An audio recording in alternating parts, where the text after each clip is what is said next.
പരിശുദ്ധനായ പൗലോസ് ശ്ലീഹ ഫിലിപ്പിയർക്ക് എഴുതിയ ലേഖനം 1-ാം അധ്യായത്തിൻ്റെ 29-ാം വാക്യം. ക്രിസ്തുവിൽ വിശ്വസിക്കുവാൻ മാത്രമല്ല, അവന് വേണ്ടി കഷ്ടം അനുഭവിപ്പാൻ കൂടെ നിങ്ങൾക്ക് വരം നൽകിയിരിക്കും. ഫിലിപ്പ് ലേഖനം 1-ാം അധ്യായം 29-ാം വാക്യം. ക്രിസ്തുവിൽ വിശ്വസിക്കുവാൻ മാത്രമല്ല, അവന് വേണ്ടി കഷ്ടം അനുഭവിക്കുവാൻ കൂടി നിങ്ങൾക്ക് വരം നൽകിയിരിക്കും. ഇവിടെ സന്നിഹിതരായിരിക്കുന്ന പ്രിയ ജനമേ,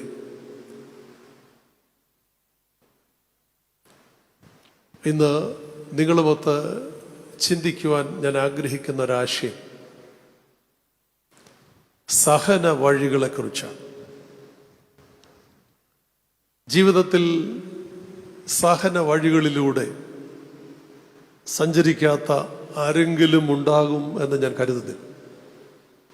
സാധാരണ ഞാൻ പറയാറുണ്ട്, അങ്ങനെയുള്ള ആരെങ്കിലും ഉണ്ടെങ്കിൽ ഒന്ന് കൈപൊക്കിയാൽ ഇപ്പോൾ പ്രസംഗം നിർത്തിയേക്കാമെന്ന് പറയും. കാരണം ഏത് പ്രായത്തിൽപ്പെട്ട ആളുകളാണെങ്കിലും ഏത് നിലയിലുള്ള ആളുകളാണെങ്കിലും ജീവിതത്തിൻ്റെ സഹന വഴികളിലൂടെ സഞ്ചരിക്കാത്തവർ ആരുമില്ല. ഒരുപക്ഷെ ചെയ്യാത്ത തെറ്റിന് ശിക്ഷ അനുഭവിക്കേണ്ടി വന്നിട്ടുള്ള ആളുകളുണ്ടാവാം, ചെയ്യാത്ത തെറ്റിന്. അപ്പോൾ പല വിധത്തിൽ ചെയ്യാത്ത കുറ്റത്തിന് ശിക്ഷ അനുഭവിച്ചിട്ടുള്ള ആളുകളുണ്ടാവാം. എല്ലാവരുടെയും മുമ്പിൽ വല്ലാതെ അപമാനിതരായിട്ടുള്ള ആളുകൾ. ഇതൊക്കെ സഹനത്തിൻ്റെ വഴികൾ. വല്ലാത്ത അപമാനം പേറേണ്ടി വന്നവർ, സ്വന്തുക്കളുടെയും ബന്ധുക്കളുടെയും ചാർച്ചക്കാരുടെയും ഒക്കെ മുമ്പിൽ അപമാനം പേറേണ്ടി വന്നിട്ടുള്ള ആളുകൾ. എൻ്റെ മുമ്പിൽ ഏറെ ആളുകൾ അപ്രകാരം ഉണ്ടാവും. കൂടെ നിന്നവർ, കൂടെ ഒട്ടിച്ചേർന്ന് നടന്നവർ, ഒറ്റിക്കൊടുത്തിട്ടുള്ള അനുഭവങ്ങൾ. നമ്മൾ പറയാറുണ്ട്, ഒരിക്കലും ഞാൻ അവനത് ചെയ്യും അല്ലെങ്കിൽ അവളത് ചെയ്യുമെന്ന് പ്രതീക്ഷിച്ചിട്ട് ഒറ്റുകൊടുത്തിട്ടുള്ള ആളുകൾ, അതിൻ്റെ സഹന വഴികളിലൂടെ സഞ്ചരിച്ചിട്ടുള്ള ആളുകളുണ്ടാവും. ഉറ്റ സ്നേഹിതർ, ബന്ധുക്കൾ, ചാർച്ചക്കാർ. പൗലോസ് പ്രത്യേകിച്ച് ദാവീദ് 55-ാം സങ്കീർത്തനത്തിൽ പറയുന്നു, ഒരു ശത്രുവായിരുന്നെങ്കിൽ ഞാൻ മാറിക്കൊള്ളുമായിരുന്നു, ഇതെന്നോടൊപ്പമുള്ളവൻ, ഒന്നിച്ചാലയത്തിൽ വന്നവൻ, ആരാധിച്ചവൻ എന്നൊക്കെയാണ് ദാവീദ് 55-ാം സങ്കീർത്തനത്തിൽ തൻ്റെ വേദന പങ്കിടുന്നത്. അപ്പോഴങ്ങനെയുള്ള ആളുകൾ തള്ളിപ്പറഞ്ഞിട്ടുള്ള സന്ദർഭങ്ങൾ നമ്മുടെയൊക്കെ ജീവിതത്തിലുണ്ടാവാം. എല്ലാവരാലും ഉപേക്ഷിക്കപ്പെട്ടുവോ എന്ന ആശങ്കയുള്ള ആളുകൾ. തമ്പുരാൻ പോലും കൽവറിയിൽ ഒരു നിമിഷം പറഞ്ഞൊരു വാക്കുണ്ട്, ദൈവമേ നീ എന്നെ തള്ളിക്കളഞ്ഞോ, തമ്പുരാൻ പോലും എൻ്റെ ഒപ്പമില്ലേ, തള്ളിക്കളഞ്ഞുവോ എന്ന് ആശങ്കപ്പെട്ട ജീവിതാനുഭവമുള്ള ആളുകൾ ഈ കൂട്ടത്തിലുണ്ടാവാം. ഇതെല്ലാം സഹിച്ച ഒരുവൻ ഈ നല്ല പ്രഭാതത്തിൽ വിരല് ചൂണ്ടിക്കൊണ്ട്, അല്ല, നിന്നെ ചേർത്ത് പിടിച്ചുകൊണ്ട്, ആണിപ്പഴുതുള്ള കരം നിന്റെ തോളിൽ ചേർത്ത് പിടിച്ചുകൊണ്ട് പറയുന്നൊരു വാക്കുണ്ട്, ഭയപ്പെടേണ്ട, നീ ഭയപ്പെടേണ്ട, നീ ഭാരപ്പെടേണ്ട. ഈ സഹന വഴികളിലൂടെ സഞ്ചരിച്ച ആളാണ് ഞാൻ, ഈ സഹന വഴികളിലൂടെ യാത്ര ചെയ്ത ആളാണ് ഞാൻ. അതുകൊണ്ട് ആ തമ്പുരാന്റെ നേർത്ത ശബ്ദം, ആ തമ്പുരാന്റെ ഇമ്പശബ്ദം കാതിൽ മുഴങ്ങണം. നിന്നെ ചേർത്തവൻ പിടിച്ചുകൊണ്ട് പറയുക, ഈ സഹന വഴികളിലൂടെ ഒക്കെ കടന്നു പോകുമ്പോൾ നീ നിരാശപ്പെട്ടേക്കാം, നീ പിറുപിറുത്തേക്കാം, മറ്റാർക്കുമില്ലാത്ത വേദന എന്ത് എനിക്ക് എന്ന് നീ ആശങ്കപ്പെട്ടേക്കാം. അല്ല, ആ വഴികളിലൂടെ ഒക്കെ ഞാനും കടന്നു പോയതാ. തള്ളിപ്പറഞ്ഞവന്റെ മുമ്പിലും ഒറ്റക്കൊടുത്തവന്റെ മുമ്പിലും ഒക്കെ ഞാൻ നിന്നതാ. ചെയ്യാത്ത കുറ്റത്തിന്റെ ശിക്ഷ പേറിക്കൊണ്ട് അതിദാരുണമായി എന്നെ അതിക്രമിച്ച അനുഭവങ്ങൾ ഉണ്ടായിട്ടുണ്ട്. അത് ഭാരപ്പെടണ്ട, നീ മാത്രമല്ല, നിന്റെ കൂടെ ഞാനുണ്ട്. ആണിപ്പഴുതുള്ള കരം നീട്ടിക്കൊണ്ട് നമ്മളോട് അവൻ സംവദിക്കുന്നു. സഹന വഴികളിലൂടെ സഞ്ചരിച്ചവൻ നമ്മളോട് സംസാരിക്കുന്നു. അത് മഹത്വത്തിൻ്റെ വഴിയാണ്. അതുകൊണ്ട് ഈ ധ്യാനത്തിൻ്റെ വിഷയം ഇത് തന്നെയാണ്. സഹന വഴികൾ മഹത്വത്തിൻ്റെ വഴികളാണ്. സഹന വഴികൾ നിരാശയുടെ വഴികളല്ല. സഹന വഴികൾ നിന്നെ ഒറ്റപ്പെടുത്തുന്ന വഴികളല്ല. സഹന വഴികൾ എല്ലാം നിന്റെ മുമ്പിൽ അടച്ചു കളയുന്ന അനുഭവങ്ങളല്ല. പൗലോസ് അപ്പോസ്തലൻ വളരെ മനോഹരമായി ഫിലിപ്പി ലേഖനം 1-ാം അധ്യായത്തിന്റെ 29-ാം വാക്യത്തിലൂടെ പറയുന്നു, ക്രിസ്തുവിൽ വിശ്വസിപ്പാൻ മാത്രമല്ല അവന് വേണ്ടി കഷ്ടമനുഭവിപ്പാൻ കൂടെ നിങ്ങൾക്ക് വരം നൽകിയിരിക്കുന്നു. വരം നൽകിയിരിക്കുന്നു. പ്രത്യേകിച്ച് ഈ സഹനപാതയിലൂടെ സഞ്ചരിച്ച ഒരു വലിയ പിതാവിന്റെ സാന്നിധ്യം എൽദാച്ചൻ ഇവിടെ ഓർമ്മിപ്പിച്ചു. ഈ സഹനപാതയിലൂടെ സഞ്ചരിച്ച ഒരു പിതാവിന്റെ സന്നിധിയിലാണ് ഞാൻ നിങ്ങളുമൊക്കെ ഇവിടെ കൂടിയിരിക്കുന്നു. ആ പിതാവിന്റെ 122ാമത് ഓർമ്മ പെരുന്നാളിലേക്ക് നാം ഒരുങ്ങുക. അതുകൊണ്ട് തന്നെ ഈ പകൽക്കാലത്തെ ശുശ്രൂഷ ഒരു ഒരുക്ക ശുശ്രൂഷയാണ്. നാളെ കൊടിയേറ്റി കഴിഞ്ഞാൽ അടുത്തൊരാഴ്ച ഇവിടെ ജലപ്രളയമാണ്. അനുഗ്രഹത്തോടെ ആളുകൾ ഒന്നിച്ചൊഴുകിയെത്തുന്ന ഇടമായി പരിശുദ്ധ പരിമല തിരുമേനിയുടെ അനുഗ്രഹീത മഹത്വം വഴിഞ്ഞൊഴുകുന്ന ഒരു അന്തരീക്ഷമായി മാറപ്പെടുകയാണ്. അതുകൊണ്ട് തന്നെ അതിൻ്റെ ഒരുക്കത്തിന് ഞാൻ തിരഞ്ഞെടുത്ത ഭാഗവും ഇത് തന്നെയാണ്. ആ പിതാവിൻ്റെ ജീവിതത്തിലേക്ക് ഒന്ന് എത്തി നോക്കുവാൻ. മനുഷ്യഹൃദയങ്ങളിൽ ഇത്ര ചിരപ്രതിഷ്ഠ നേടിയിട്ടുള്ള ആളുകൾ ചരിത്രത്തിലോ സഭയുടെ ചരിത്രത്തിൽ പ്രത്യേകിച്ചില്ല. ഇത്ര ചിരപ്രതിഷ്ഠ നേടിയിട്ടുള്ള ആളുകൾ അപ്രകാരമുള്ള ഒരു പരിശുദ്ധന്റെ ദീപ്തസ്മരണയ്ക്ക് മുമ്പിലാണ് ഞാനും നിങ്ങളുമൊക്കെ ഈ പകൽക്കാലം ഒന്നിച്ചായിരിക്കുന്നത്. മനുഷ്യന് നേരെ ഭയാശങ്കകളോടാണ് ജീവിക്കുന്നത്. ഞാനും നിങ്ങളുമൊക്കെ പ്രാർത്ഥിപ്പാനിരിക്കുമ്പോഴും മനസ്സ് വല്ലാണ്ട് അങ്കലാപ്പുണ്ടാവില്ലേ? ഭീതിപ്പെടുന്നില്ലേ? ഉള്ളിൽ വല്ലാണ്ട് തീ കത്തുന്നില്ലേ? പല വിഷയങ്ങളെക്കുറിച്ചുള്ള ആശങ്കകളില്ലേ? ഒരുപക്ഷെ ഒരു കാലത്തും കേട്ടിട്ടില്ലാത്ത എന്തെല്ലാം മാരക രോഗങ്ങളാണെന്ന് മനുഷ്യനെ വല്ലാണ്ട് അലട്ടുന്നത്. ഡോക്ടേഴ്സ് ഈ രോഗങ്ങളൊക്കെ വിശേഷിപ്പിക്കുമ്പോൾ നമുക്കും അറിയുന്നില്ല. ഈ അടുത്ത സമയത്ത് ഒരു രോഗിയെ ഞാൻ കാണാൻ ചെന്നു. വിദേശത്ത് നിന്ന് ഭാര്യയും ഭർത്താവും കൂടെ അവധിക്ക് നാട്ടിൽ വന്നതാണ്. നാട്ടിൽ വരുന്നതിന് 4 ദിവസം മുമ്പ് ഒരു ചെറിയ മുട്ടിന് വേദന. അല്പം കഴിഞ്ഞപ്പോൾ മുട്ടിൻ്റെ വേദന കാലിൻ്റെ താഴേക്ക് ഒരു തളർച്ച പോലെ തോന്നിച്ചു. നമ്മൾ സാധാരണ ചെയ്യുന്നത് പോലെ ചില കുഴമ്പോ അല്ലെങ്കിൽ വേദന സംഹാരികളൊക്കെ ഒന്ന് തൂക്കും. ഇത് തൂത്തിട്ട് സാധാരണ അത് മാറാറുണ്ട്. ഇല്ലെങ്കിൽ തൊട്ടടുത്ത ക്ലിനിക്കിൽ കൊണ്ട് കാണിച്ച് അത്യാവശ്യമുള്ള എന്തെങ്കിലുമൊക്കെ ചികിത്സാവിധികൾ പരിശോധനകളൊക്കെ നടത്തും. ഇത് അടുത്തുള്ള ചികിത്സാവിധിക്ക് ചെന്നപ്പോൾ പറഞ്ഞു, പോരാ, നിങ്ങൾ നല്ലൊരു ചികിത്സാവിധി അനിവാര്യമാണ്. ഒരു പ്രമുഖ ആശുപത്രിയിലേക്ക് കൊണ്ടുപോയി 2 ദിവസം നീണ്ട പരിശോധനകൾക്ക് ശേഷം കണ്ടെത്തി GBS ആണ്, ഗില്ലൻ ബാരി സിൻഡ്രോം. ഗില്ലൻ ബാരി സിൻഡ്രോം. ശരീരത്തിൻ്റെ ഓരോ കോശങ്ങളും ഓരോ നെർവ്സും ബലക്ഷയം വന്നിട്ട് ശരീരം മുഴുവൻ തളർന്നു പോവുക. സുമുഖനായ ഒരു ചെറുപ്പക്കാരൻ ഇമ്മ്യൂണോഗ്ലോബിൻ എന്ന് പറഞ്ഞ 1 ലക്ഷം രൂപ വിലയുള്ള 1, 2, 3 കോഴ്സ്, അതായത് 21 ലക്ഷം രൂപയായി 3 ആഴ്ച ചികിത്സ. ഇമ്മ്യൂണോഗ്ലോബിൻ എന്ന് പറഞ്ഞ പ്രസിദ്ധ വലിയൊരു ചികിത്സാവിധിയാണ്, ഒരു ഡ്രഗാണ്. എന്നിട്ട് ഇപ്പോഴത്തെ കിടപ്പ് കണ്ടാൽ ഭയപ്പെട്ടു. ഏകദേശം 48 വയസ്സുള്ള ഒരു ചെറുപ്പക്കാരൻ ഇപ്പോൾ 84 വയസ്സ് തോന്നിക്കും ആ കിടപ്പ് കണ്ടാൽ. അനങ്ങാൻ നിവൃത്തിയില്ലാതെ, കണ്ണുകളിൽ വല്ലാത്ത നിരാശയുടെ നിഴലാട്ടം, കണ്ണൊക്കെ കുഴിഞ്ഞ്, മുഖത്തെ എല്ലാ ചർമ്മങ്ങളും ചുളുങ്ങി, വല്ലാത്ത അവസ്ഥയിൽ ഓടി നടന്ന് അവധിക്ക് വന്ന് 4 നാളുകൾക്ക് ശേഷം വീണ്ടും കുവൈറ്റിലേക്ക് മടങ്ങാൻ ഒരുങ്ങിയ ഒരു മനുഷ്യന്റെ കാര്യമാണ് പറയുക. കൃത്യമായി ബോധ്യപ്പെട്ട കാര്യമാണ് പറയുന്നത്.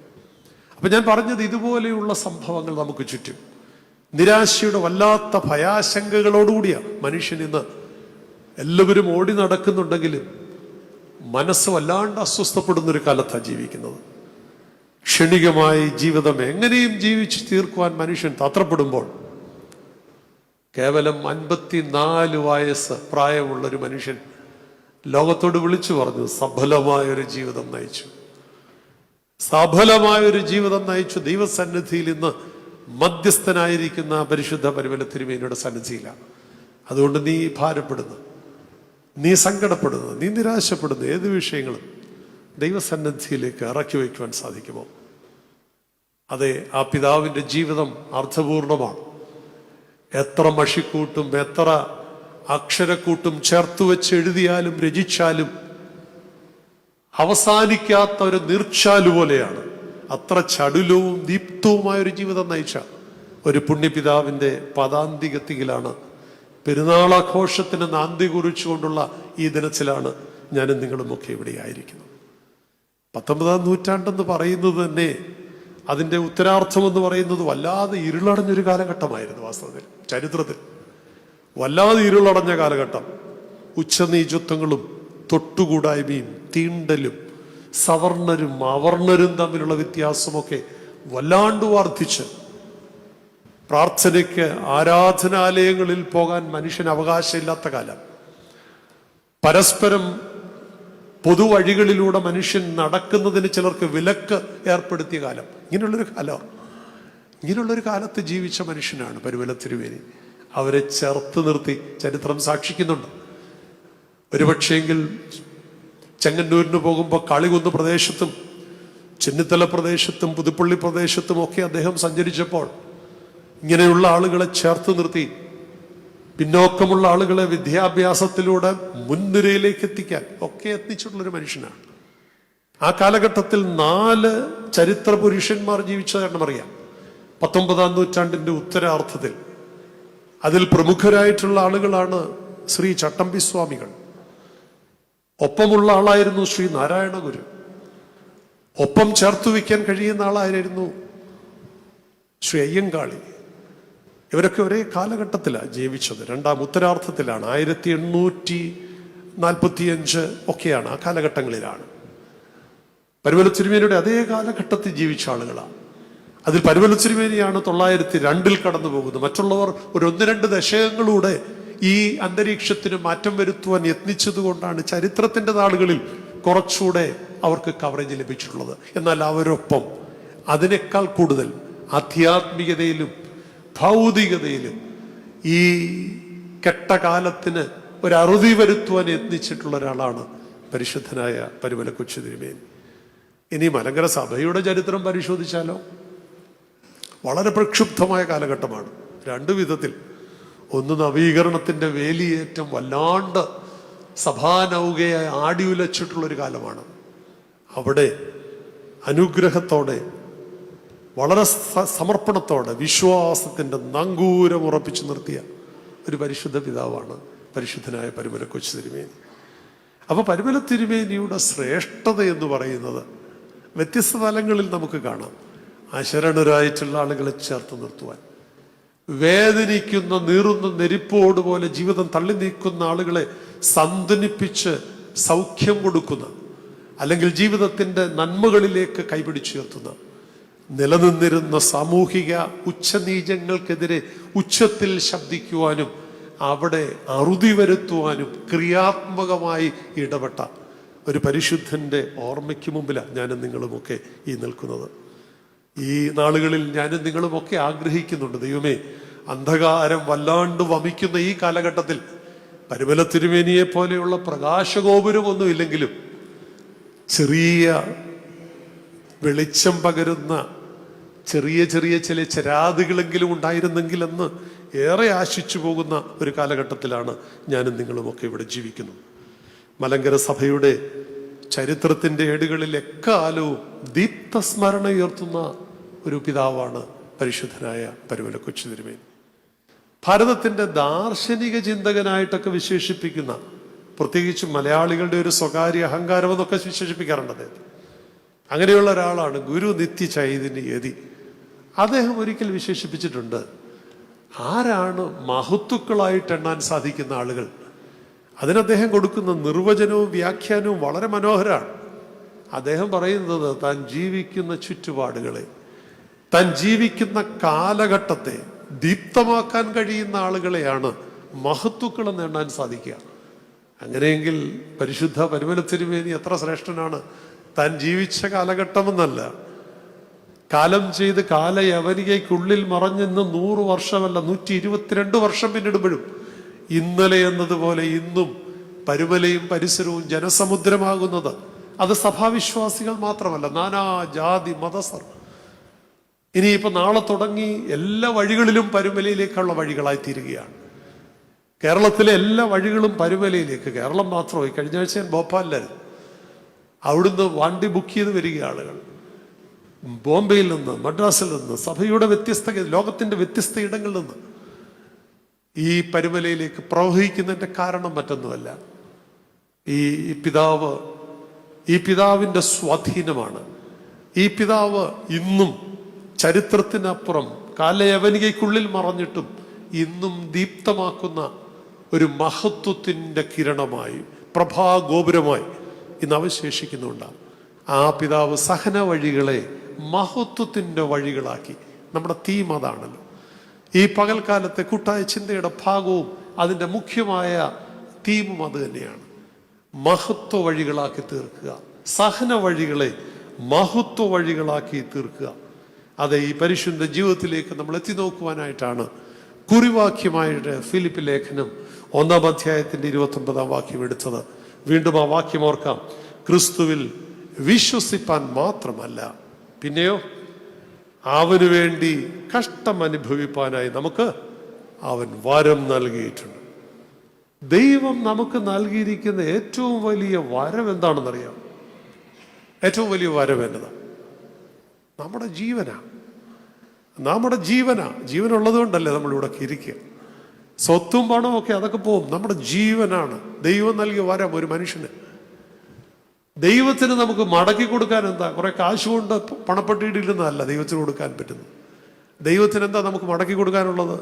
നമ്മുടെ ജീവിതം.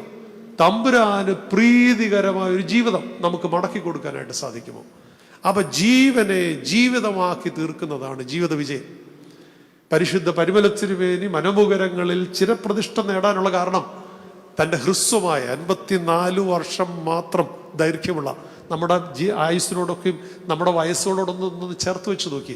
54 വയസ്സുകൊണ്ട് ചിരപ്രതിഷ്ഠ നേടിയ ഒരു ജീവനെ ജീവിതമാക്കി, ജീവിത വിജയമാക്കി തീർത്ത ഒരു വലിയ പിതാവിൻ്റെ സന്നിധിയിലാണ് ഞാനും നിങ്ങളുമൊക്കെ ഇവിടെ നിൽക്കുന്നു. അതുകൊണ്ട് നമ്മുടെ ജീവനെ ജീവിതമാക്കണം. അത് സഹന വഴികളിലൂടെ കടന്നു പോകുമ്പോഴും അതിനെ പിറുപിറുപ്പോടെ മാറ്റിക്കളയാനല്ല, അതിനപ്പുറം ജീവിതം മഹത്വത്തിന്റെ വഴികളാക്കി രൂപാന്തരപ്പെടുത്തുവാൻ നമുക്ക് സാധിക്കുമോ? പൗലോസ് അപ്പോസ്തലൻ ഉപയോഗിച്ചിരിക്കുന്ന വാക്ക് തെരഞ്ഞെടുത്ത് കടഞ്ഞെടുത്ത വാക്കാ. നമുക്കതിന് വരം തന്നിരിക്കുക ദൈവം. നമുക്ക് വരം തന്നിരിക്കുക സഹന വഴികളെ ജീവിതത്തിന്റെ വിജയ വഴികളാക്കാനായിട്ട് ദൈവം നമുക്ക് വരം നൽകിയിരിക്കുകയാണ് വാസ്തവത്തിൽ. അതുകൊണ്ട് നമുക്ക് ആ വഴികളിൽ സഹനത്തിന്റെ കനൽ വഴികളിലൂടെ തൻ്റെ നാഥനെ നോക്കി ഈ ജീവിച്ച പിതാവിൻ്റെ പരിമലത്തിരുമേനിയുടെ പാതകളെ പിന്തുടർന്നുകൊണ്ട് നമുക്ക് ജീവിപ്പാൻ തക്കവണ്ണം ഇടയാവണം. പരിമലത്തിരുമേനി അത് അടയാളപ്പെടുത്തി. പൗലോസ് അപ്പോസ്തലൻ ഫിലിപ്പ് ലേഖനത്തിൽ പറഞ്ഞ വാക്കുകൾ അക്ഷരാർത്ഥത്തിൽ 1/2 നൂറ്റാണ്ട് ജീവിത ദൈർഘ്യം കൊണ്ട് അടയാളപ്പെടുത്തി. സഹന വഴികൾ മഹത്വത്തിന്റെ വഴികളാണ്. ഞാനും നിങ്ങളും ഈ സഹന വഴികളിലൂടെ സഞ്ചരിക്കുമ്പോൾ സഹന വഴികൾ മഹത്വത്തിന്റെ വഴികളാണെന്ന് തിരിച്ചറിയുവാനായിട്ട് നമുക്ക് സാധിക്കുന്നുണ്ടോ? സഹന വഴികളെ വിജയത്തിൻ്റെയും മഹത്വത്തിൻ്റെയും വഴികളാക്കി തീർക്കുവാനായിട്ട് നമുക്ക് സാധിക്കുന്നുണ്ടോ?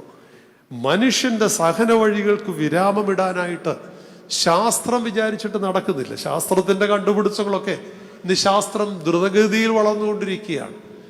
ഉപഗ്രഹമൊക്കെ ശൂന്യാകാത്ത് വിക്ഷേപിച്ചിട്ട് മടങ്ങി വരുന്ന റോക്കറ്റ് ഒരു മനുഷ്യൻ, അല്ലെങ്കിൽ ക്രിക്കറ്റ് കളി നടന്നുകൊണ്ടിരിക്കുക. ഇന്ന് ടെസ്റ്റിന്റെ 2ാം ദിവസം ഒരു ക്രിക്കറ്റ് പന്ത് കയ്യിൽ പിടിക്കുന്നത് പോലെ മടങ്ങി വരുന്ന റോക്കറ്റിനെ ചേർത്ത് വയ്ക്കുവാൻ കഴിയുന്ന അത്ര വികസിതമായിട്ടുള്ള ശാസ്ത്ര കണ്ടുപിടുത്തങ്ങളുടെ ലോകത്താണ് ജീവിക്കുന്നത്. പക്ഷേങ്കിൽ നിരാശപ്പെട്ട ഒരു മനുഷ്യനെ ചേർത്ത് പിടിക്കുവാൻ ഇന്ന് ശാസ്ത്രത്തിന് കഴിയുന്നില്ല. ഇവിടെയാണ് പരിമലത്തിരുമേനി വ്യത്യസ്തനാകുന്നത്. എത്രയോ ആളുകൾ നിരാശയോടെ കടന്നു വരുമ്പോൾ ചേർത്ത് പിടിച്ച് സാന്ത്വനത്തിന്റെ വഴിത്താരയിലേക്ക് അനുഗ്രഹത്തോടെ ആനയിക്കുന്ന ഒരു പിതാവിന്റെ സന്നിധിയിലാണ്. അതുകൊണ്ട് തന്നെയാണ് പൗലോസ് അപ്പോസ്തലന്റെ ഈ അനുഗ്രഹീത വചസ്സുകൾ ഈ പകൽക്കാലത്തെ ചിന്തയിൽ, ഈ ധ്യാന ചിന്തയിൽ ഏറെ പ്രസക്തമാകുന്നത്. സഹനം ദൈവത്തിന്റെ വരദാനമായിട്ടാണ് പൗലോസ് അപ്പോസ്തലൻ ഇവിടെ മനോഹരമായിട്ട് പ്രതിപാദിപ്പിക്കുന്നു. ഇത് പൗലോസ് അപ്പോസ്തലന്റെ ബുദ്ധിപരമായ ഒരു കസർത്തല്ല. വാസ്തവത്തിൽ അദ്ദേഹത്തിന്റെ ബുദ്ധിയിൽ നിന്ന് ഉടലെടുത്ത ഒരാശയമല്ലത്. അതിനപ്പുറം തൻ്റെ സ്വന്തം ജീവിതാനുഭവത്തിലൂടെ ചാലിച്ചെടുത്ത അനുഗ്രഹീതമായ ജീവിതാനുഭവത്തിന്റെ ആകത്തുകയായിട്ടാണ് പൗലോസ് അപ്പോസ്തലൻ ഈ വാക്കുകളിൽ ക്രിസ്തുവിൽ വിശ്വസിപ്പാൻ മാത്രമല്ല അവനോടൊപ്പം കഷ്ടം സഹിപ്പാൻ വരം നൽകിയിരിക്കുന്നു എന്ന് പറയുമ്പോൾ തൻ്റെ ജീവിതാനുഭവങ്ങളിൽ കൃത്യതയോടെ കടന്നുപോയ സഹന വഴികളെ മഹത്വ വഴികളാക്കിയ ഒരു പരിശുദ്ധനാണ് പരിമല തിരുമേനി. ഒപ്പം തന്നെ പൗലോസ് അപ്പോസ്തലനും എന്നുള്ളത് വസ്തുതയ്ക്ക് വളരെ വസ്തുതാപരമായിട്ടുള്ള കാര്യമാണ്. അതുകൊണ്ട് തന്നെയാണ് ഈ വാക്യമേറെ പ്രസക്തമാക്കുന്നത്.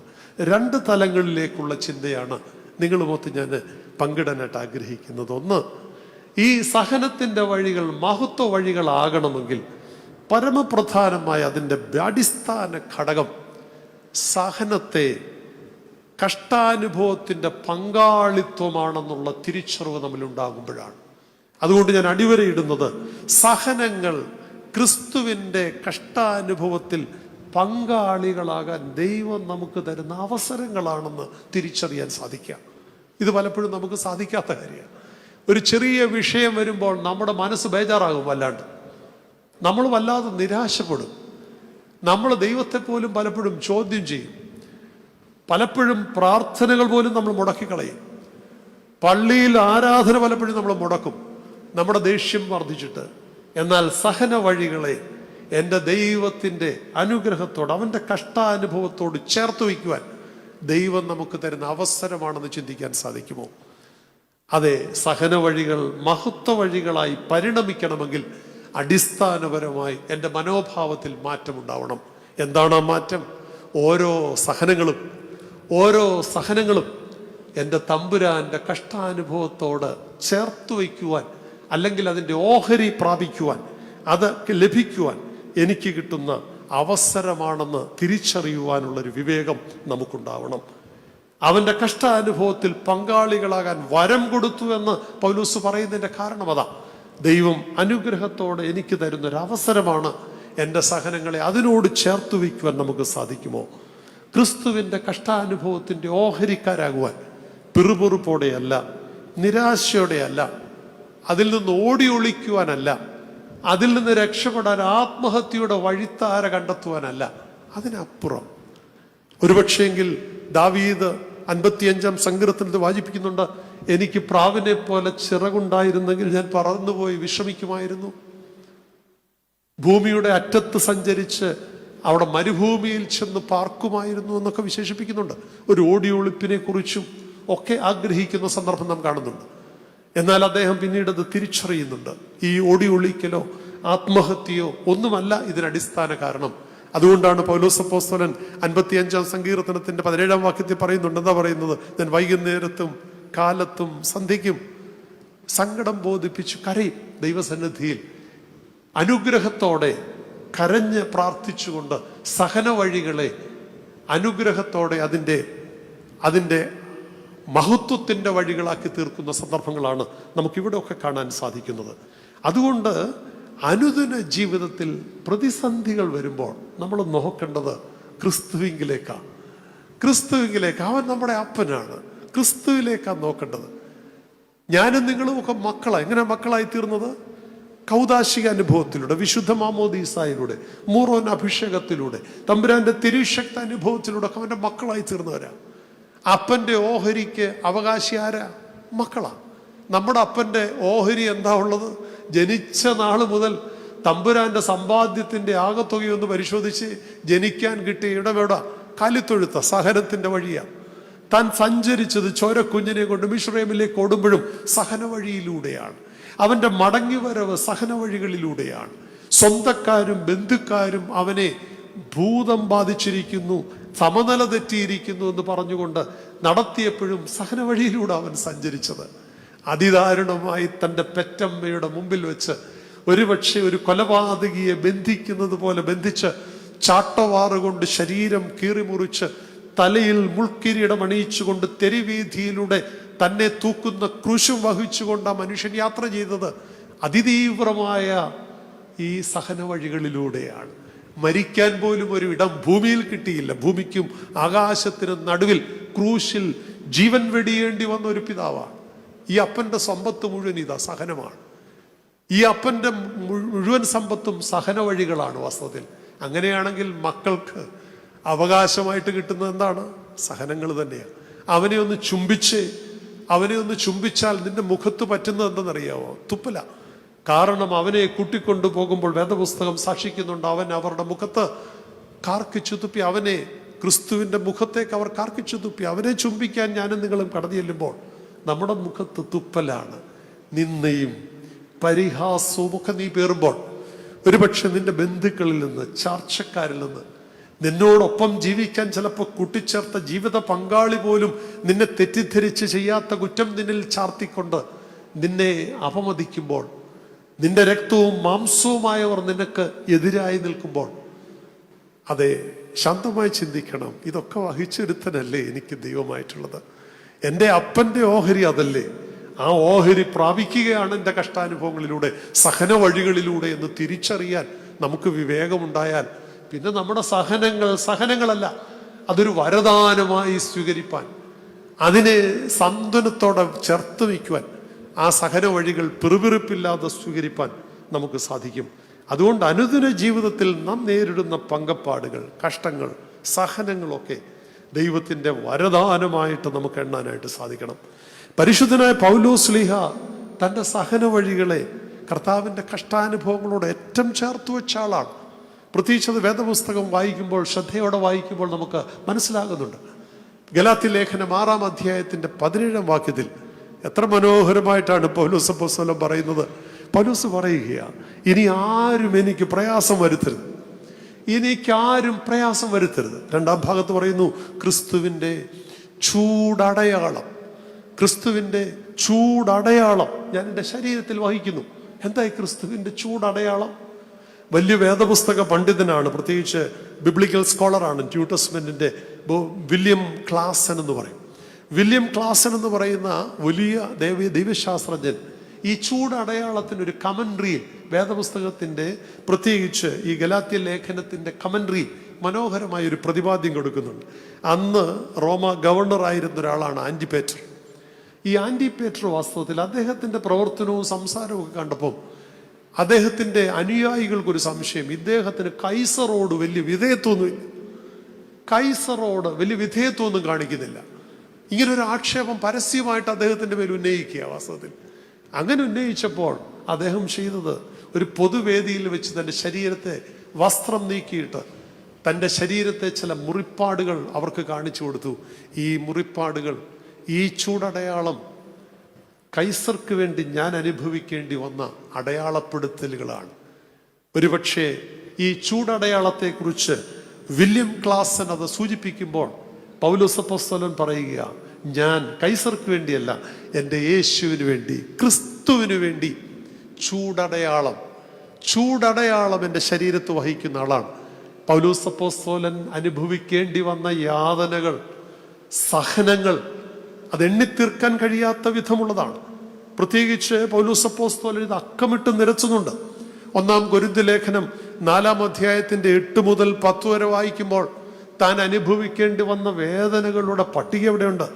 വീണ്ടും 11-ാം അധ്യായത്തിൻ്റെ 23 മുതൽ 29 വരെ വായിക്കുമ്പോൾ നമുക്ക് അവിടെ കാണാൻ സാധിക്കും. അവിടെ പറയുക, 11-ാം അധ്യായം 25-ാം വാക്യത്തിൽ പറയുന്നു, 3 വട്ടം ഞാൻ അടികൊണ്ടു. താൻ ഒരു ആകാഴികയും ചെയ്തിട്ടല്ല. സഹനങ്ങൾ പല വിധത്തിലുണ്ട്. കയ്യിലിരിപ്പ് കൊണ്ട് അനുഭവിക്കേണ്ടി വരുന്ന ചില വിഷയങ്ങളുണ്ട്, അതിന് ദൈവത്തിന് ഉത്തരവാദിത്വമൊന്നുമില്ല. കർമ്മഫലം കൊണ്ട് അനുഭവിക്കേണ്ടി വരുന്നുണ്ട്, അതിന് ദൈവത്തിന് ഉത്തരവാദിത്വമില്ല. പക്ഷെ ക്രിസ്തു നിമിത്തം നീ നിന്ന സഹിക്കേണ്ടി വരുമ്പോഴാണ്.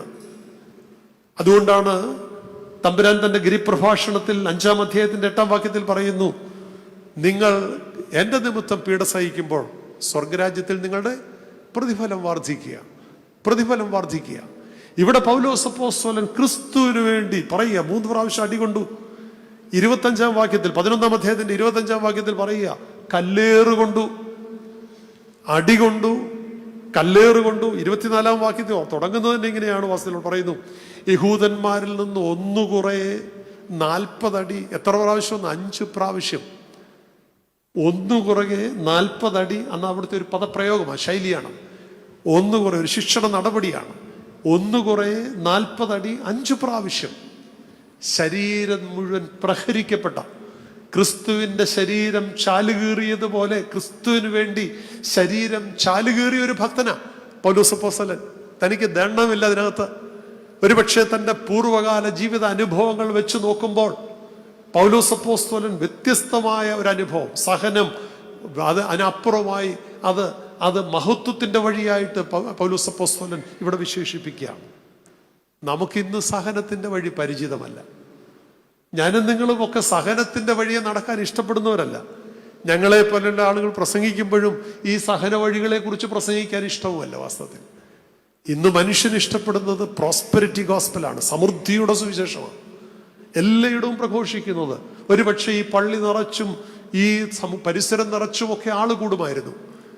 ഈ വെള്ളിയാഴ്ച സമൃദ്ധിയുടെ സുവിശേഷമാണ് ഇവിടെ പ്രസംഗിക്കുന്നതെന്ന് പറഞ്ഞാൽ എനിക്ക് നിങ്ങൾക്കൊക്കെ വേണ്ടതാ. ഞാനും നിങ്ങളും പറയാൻ ആഗ്രഹിക്കുന്നതാ. ഈ വന്നിരിക്കുന്നതിൽ ഭൂരിപക്ഷം പേരും എന്തിനാ വന്നതെന്ന് ചോദിച്ചാൽ എൻ്റെ സഹനം ഒന്ന് മാറിക്കിട്ടാൻ വേണ്ടിയാ, എൻ്റെ സങ്കടം ഒന്ന് മാറിക്കിട്ടാൻ, എൻ്റെ പ്രതികൂലങ്ങളൊന്ന് മാറിക്കിട്ടാൻ, എൻ്റെ പ്രയാസങ്ങൾക്കൊന്ന് വിരാമമിടാനാ കടന്നു വന്നിരിക്കുന്നത്. എന്നാൽ അത് ദൈവ ഇഷ്ടമായിക്കൊണ്ട് അത് ദൈവത്തിൻ്റെ തമ്പുരാന്റെ കഷ്ടാനുഭവങ്ങളോടൊന്ന് ചേർത്തു വെച്ച സാന്ത്വനം കണ്ടുവാനല്ല. ഇവിടെയാണ് പൗലോസ് അപ്പോസ്തലന്റെ ചിന്ത വ്യത്യസ്തമാവുന്നത്. പരിമലത്തിരുമേനി കബറിങ്കിൽ നിന്ന് ഇന്നും ശക്തമായി നമ്മളോട് സംവദിക്കുന്നത് തന്നെയാണ്. സഹനങ്ങളെ മഹത്വത്തിന്റെ വഴികളായിട്ട് പരിണമിക്കുവാൻ, രൂപാന്തരപ്പെടുത്തുവാൻ നമുക്ക് സാധിക്കുമോ? മഹത്വത്തിന്റെ വഴികളായിട്ടും രൂപാന്തരപ്പെടുത്തുവാൻ സാധിക്കുമോ? നിന്ദയുടെയും പരിഹാസത്തിന്റെയും ഒക്കെ വഴിത്താരകളിലൂടെ സഞ്ചരിക്കുമ്പോൾ പിറുപിറുപ്പ് കൂടാതെ സങ്കടപ്പെടാതെ നിരാശപ്പെടാതെ എന്നെ നടത്തുന്നൊരു ദൈവമുണ്ടെന്നുള്ളൊരു ബോധ്യത്തിൽ ജീവിപ്പാൻ നമുക്ക് സാധിക്കുന്നുണ്ടോ? പരിശുദ്ധ പരിമലത്തിരുമേനിയും ക്രിസ്തുവിന്റെ കനൽ വഴികളിലൂടെ സഞ്ചരിച്ച ഒരാളാണ്. ചരിത്രം നമുക്ക് സൺഡേ സ്കൂൾ ക്ലാസ്സുകൾ തൊട്ട് പഠിക്കുന്നുണ്ട്. തൻ്റെ ബാല്യം നോക്കുമ്പോൾ മാതാവ് നഷ്ടപ്പെട്ട ഒരു കുരുന്നിൻ്റെ ബാല്യം, എത്ര സഹന വഴികളാണത്. ഒരമ്മ നഷ്ടപ്പെട്ട ഒരു പിഞ്ചു കുഞ്ഞിൻ്റെ ജീവിതം എത്ര സഹനത്തിൻ്റെ വഴിയാണ്. ഇനി കൗമാരം നോക്കിയിട്ട് ജന്മദേശം വിട്ടിട്ട് ഈ പരുമലയിലേക്ക്, ഇന്ന് പരുമലയിൽ വരുമ്പോൾ നമ്മുടെ വാഹനങ്ങളൊക്കെ ഇതിനകത്ത് വരും. പെരുന്നാളിന് മാത്രമേ ഉള്ളൂ ചില വിലക്ക്, അല്ലെങ്കിൽ അകത്ത് വരും. ഒരുപക്ഷെ ഞാൻ ചിന്തിച്ചിട്ടുണ്ട്, ഞാൻ എൻ്റെ കുഞ്ഞിലെ അമ്മയുടെ മുണ്ടിൻ്റെ പുറവശത്തെ ആ ഞൊറുവിൽ പിടിച്ചുകൊണ്ട് വള്ളത്തിൽ പേടിച്ചമ്മയെ കെട്ടിപ്പിടിച്ച് നിന്ന ചിന്ത എൻ്റെ മനസ്സിൽ ഇപ്പോഴും ഇവിടെ നിൽക്കുമ്പോഴുണ്ട്. പമ്പാ നദിക്ക് കുറുകെയുള്ള കൊച്ചു വള്ളത്തിൽ കയറി അമ്മയുടെ നെഞ്ചോട് ചേർത്ത് പിടിച്ച് ഭയപ്പെട്ട് മുണ്ടിൻ്റെ ഞൊറുവിൽ മുറുകി പിടിച്ച് വന്ന യാത്ര. അപ്പൊ അതിലുമൊക്കെ ഭയാനകമാണ് വാസ്തവത്തിൽ 1.5 നൂറ്റാണ്ട് മുമ്പ് ഈ പ്രദേശത്തെ അവസ്ഥ എന്ന് പറയുന്നത്. അപ്പൊ ഇതുപോലെയുള്ള പ്രദേശത്തേക്ക് ഒരു കൗമാരകാലത്തേക്ക് കടന്നു വരിക, കേവലം 23-ാമത്തെ വയസ്സിൽ റംബാനായിട്ടുള്ള ഒരാളാണ്. തൻ്റെ ജീവിതത്തിൻ്റെ ഭൂരിഭാഗവും ചെലവിട്ട മണ്ണാണിത്. തൻ്റെ രക്തവും വിയർപ്പുമൊഴുക്കിയ മണ്ണാണിത്. ഈ സഹനത്തിൻ്റെ വഴിത്താരകൾ ഇന്നും മഹത്വത്തിൻ്റെ വഴിത്താരകളായി രൂപാന്തരപ്പെട്ടതുകൊണ്ടാണ് ഞാനും നിങ്ങളും ഒക്കെ ഇവിടേക്ക് വരുന്നത്. അപ്പോൾ മാതാവ് നഷ്ടപ്പെട്ട ബാല്യത്തിൻ്റെ സഹന വഴി, മാറ്റിന വളർത്തപ്പെട്ട അല്ലെങ്കിൽ തൻ്റെ ജന്മദേശം വിടേണ്ടി വന്ന കൗമാരത്തിൻ്റെ സഹന വഴി, രോഗാതുരമായി യൗവനത്തിൻ്റെ വഴി, സഹന വഴിയാണത്. യൗവനത്തിൽ അന്ന് നിങ്ങൾക്കൊക്കെ വായിച്ചിട്ടുള്ളത് പോലെ അറിയാം, അദ്ദേഹത്തിൻ്റെ പുറത്തൊരു മുഴ പോലെ, ഒരു നീർക്കെട്ട് പോലെ വന്നു. അന്ന് പ്രമുഖരായ വൈദ്യന്മാരൊക്കെ പരിശോധിച്ചിട്ട് പറഞ്ഞു, ഇച്ചിരി ഭയാശങ്കകളുള്ളതാണ്, ഭയപ്പെടുത്തുന്നതാണ്. ഇന്നത്തെ ഡോക്ടേഴ്സിൻ്റെ അടുത്ത് എന്ന് പറഞ്ഞാൽ സ്കാൻ ചെയ്യണം, ക്യാൻസർ ആണോ എന്ന് സംശയം എന്നൊക്കെ പറയില്ലേ, പേടിപ്പിച്ചു കളയും. അന്നത്തെ വൈദ്യന്മാരും അതുപോലെ പേടിപ്പിച്ചു. അപ്പൻ്റെ ഹൃദയം നുറങ്ങിയിട്ട് അപ്പൻ കുഴമ്പും കഷായവും ലേപനവും ഒക്കെ ആയിട്ട് ആളിനെ പെട്ടെന്ന് പറഞ്ഞു വിടുകയാണ്. ഇതൊക്കെ വാങ്ങിച്ചു മുറിയിൽ സൂക്ഷിച്ചിട്ട് ഇതൊന്ന് പുരട്ടിയോ ഉപയോഗിച്ചോ കാണാൻ ആഗ്രഹിച്ചിട്ട് ആ മനുഷ്യന് സാധിച്ചില്ല. ശിഷ്യന്മാർ ചോദിച്ചപ്പോൾ പറഞ്ഞ മറുപടിയുണ്ട്, തന്നെ വന്നതാ, തന്നെ പൊക്കോളും, തന്നെ വന്നതാ, തമ്പുരാൻ ഇഷ്ടമുണ്ടെങ്കിൽ പൊക്കോളും, തിരിച്ചു പൊക്കോളും, കുഴപ്പമില്ല, ഒന്നും വേണ്ട. സഹനത്തിന്റെ വഴികളിൽ ദൈവത്തിന്റെ തമ്പുരാന്റെ കഷ്ടാനുഭവങ്ങളോട് തൻ്റെ സഹനങ്ങളെ ചേർത്തു വെച്ച പരിശുദ്ധ തിരുമേനിയെ നമുക്ക് കാണാൻ സാധിക്കുന്നത്. സാമൂഹിക ഉച്ചനീചങ്ങൾക്ക് നേരെ താൻ പടവാളോങ്ങിയപ്പോൾ ഒത്തിരി പ്രതിബന്ധങ്ങളും വെല്ലുവിളികളും നേരിടേണ്ട ഒരു മനുഷ്യനായാണ്. അതുപോലെ തന്നെ നവീകരണത്തിന്റെ വേലിയേറ്റത്തിന് നേരെ താൻ വിശ്വാസത്തിന്റെ നങ്കൂരം ഉറപ്പിക്കുവാൻ ശ്രമിച്ചപ്പോഴും തൻ്റെ പൂർവ്വസൂരികളായ പല പിതാക്കന്മാരിൽ നിന്ന് എനിക്ക് ഒത്തിരി ആക്ഷേപവും നിന്നെയും വഹിക്കേണ്ടി വന്നിട്ടുണ്ട്, വെല്ലുവിളികൾ നേരിടേണ്ടി വന്നിട്ടുണ്ട്. ഇതൊക്കെ തൻ്റെ സഹന വഴികളായി, ആ സഹന വഴികളെ പിറുപിറുപ്പ് കൂടാതെ തമ്പുരാന്റെ അനുഗ്രഹീതമായ മഹത്വത്തിന്റെ വഴികളാക്കി തീർക്കുവാൻ യത്നിച്ച ഒരു പിതാവിനെ നാം കാണുന്നത്. അതുകൊണ്ടാണ് പൗലോസ് അപ്പോസ്തലൻ പറയുന്നത്, വിശ്വസിക്കാൻ മാത്രമല്ല, പിന്നെ അവനോടൊപ്പം കഷ്ടം വഹിക്കുവാൻ, സഹിക്കുവാൻ നമുക്ക് വരം തന്നിട്ടുണ്ടെന്ന് പൗലോസ് അപ്പോസ്തലൻ അതുകൊണ്ടാണ് സൂചിപ്പിക്കുന്നത്. ഒരുപക്ഷെ അനധിവിദൂരമല്ലാത്ത ഭാവിയിൽ ഇന്ന് ഈ ഭാരതത്തിൽ സർവ്വസ്വാതന്ത്ര്യത്തോടൊക്കെ ഞാനും നിങ്ങളുമൊക്കെ ജീവിക്കുമ്പോൾ, പല സംസ്ഥാനങ്ങളിലും ഒക്കെ സന്ദർശിക്കാൻ ഭാഗ്യം കിട്ടുന്നത് കൊണ്ട് കാലത്തിന്റെ ചുവരെഴുത്തൊക്കെ മനസ്സിലാക്കാൻ ശ്രദ്ധിക്കുമ്പോൾ, ഒരുപക്ഷെ ആദിമ നൂറ്റാണ്ടിനെ പോലും അതിജീവിക്കുന്ന, അതിനപ്പുറമുള്ള ഭയാനകമായ പ്രതിസന്ധികൾ നേരിടുന്നതിന് സാധ്യതയുള്ളൊരു കാലത്താണ് ഞാനും നിങ്ങളൊക്കെ ജീവിക്കുന്നത്. ഈ പീഡനങ്ങളെ അതിജീവിക്കുവാൻ നമുക്ക് സാധിക്കുമോ? അങ്ങനെ ഒരു പ്രതിസന്ധി വന്നാൽ വിശ്വാസത്തിൽ ഉറച്ചു നിൽക്കുവാൻ, എൻ്റെ ക്രിസ്തുവിന് വേണ്ടി സഹന വഴികളെ തിരഞ്ഞെടുക്കുവാൻ, ആ സഹന വഴികളെ മഹത്വത്തിന്റെ വഴികളാക്കുന്നൊരു ദൈവം എന്നോടൊപ്പമുണ്ടെന്ന് ഉറച്ചു പറയാൻ നമ്മിൽ എത്ര പേർക്ക് സാധിക്കും? അതുകൊണ്ട് നാം ശാന്തമായിട്ട് ചിന്തിപ്പാൻ തക്കവണ്ണം ഇവിടെയാവണം. നമുക്ക് തമ്പുരാനു വേണ്ടി കഷ്ടാനുഭവത്തിന് പങ്കാളികളാകാനായിട്ട് സാധിക്കുമോ? നമ്മുടെ സഹനങ്ങൾ എന്താണെന്നാണ് ഞാൻ സൂചിപ്പിച്ചത്? കർത്താവിൻ്റെ കഷ്ടാനുഭവത്തോട് പങ്കാളിത്തം ലഭിക്കുന്ന അനുഗ്രഹീത അനുഭവമാണ്. ചെറുതും വലുതുമായി, വ്യക്തിപരമായി, കുടുംബപരമായി, സഭാപരമായി, കർമ്മമേഖലകളുമായി ബന്ധപ്പെട്ട് ഓരോ കാര്യങ്ങളിൽ വ്യാപരിക്കുമ്പോൾ നിന്ദയോ പരിഹാസമോ ഒറ്റപ്പെടുത്തലുകളോ തള്ളപ്പെടലുകളോ, നിന്നെ ചെയ്യാത്ത കുറ്റത്തിന്റെ ശിക്ഷ പേരേണ്ടി വരുമ്പോഴോ ഒക്കെ ഞാനും നിങ്ങളും ശാന്തമായി പ്രാർത്ഥനാപൂർവം ചിന്തിക്കുമോ? ഈ സഹന വഴികളിൽ ഞാൻ നിരാശപ്പെടില്ല. കാരണം എൻ്റെ ദൈവം അറിഞ്ഞും അനുവദിച്ചുമല്ലാതെ എൻ്റെ ജീവിതത്തിൽ ഒന്നുമില്ല. രോഗങ്ങളാവട്ടെ, ക്ലേശങ്ങളാവട്ടെ, മനപീഠകളാവട്ടെ, ഉദ്ദിഷ്ടകാര്യങ്ങളിൽ പലപ്പോഴും സാധ്യതകൾ കുറഞ്ഞിട്ടല്ലെ താമസം വന്നുകൊള്ളട്ടെ, ഇവിടൊക്കെ എൻ്റെ ദൈവം അറിഞ്ഞും അനുവദിച്ചുമല്ലാതെ, അവൻ അറിഞ്ഞും അനുവദിച്ചുമാണ് എൻ്റെ സഹനങ്ങളിൽ. ആ സഹനങ്ങളെ അവൻ എന്താക്കി മാറ്റും?